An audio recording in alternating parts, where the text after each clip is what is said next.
त्यसैगरी question number 3 मा रहेको छ। क्वेसन नम्बर 3 मा रहेको छ निम्न आँकडाबाट पहिलो चतुर्थांश Q1 पत्ता लगाउनुहोस्।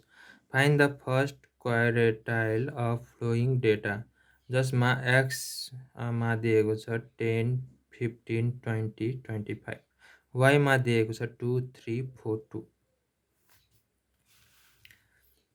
अब हामी सोलुसन गर्दाखेरि हामी यो डायग्राम छ, यो डायग्रामलाई पहिला कोरौँ। के दिएको छ x इक्वल्स टु दिएको छ 10, 15, 20, 25।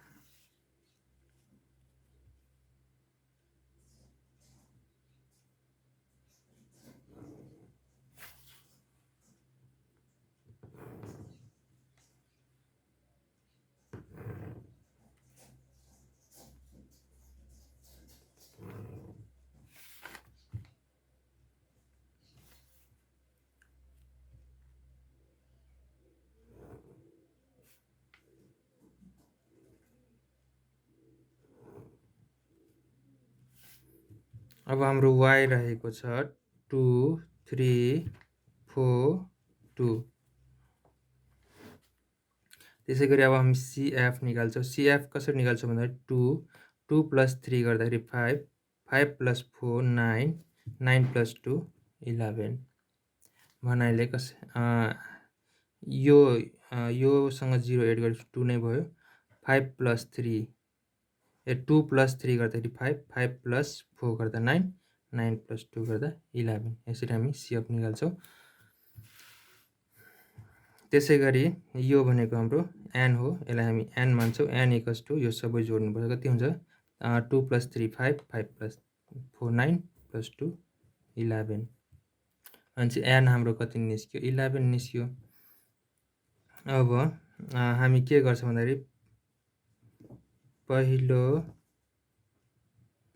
चतुर्थांश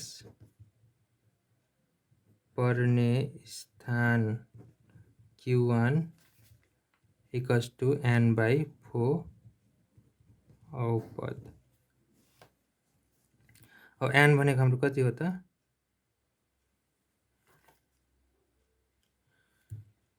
पहिलो यहाँ चाहिँ के हुन्छ 1n + 1 / 4 हुन्छ। त्यसैगरी 11 + 1 / 4 गर्दाखेरि 12 / 4 इक्वल्स टु 3 औपद।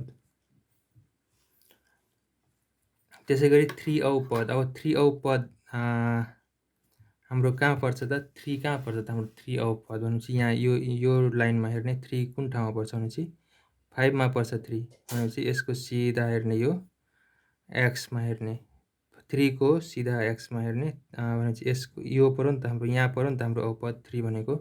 यसको सिधा हाम्रो यहाँ हेर्ने के छ त 15 भनेपछि हाम्रो पहिलो चतुर्थांश Q1 इक्वल्स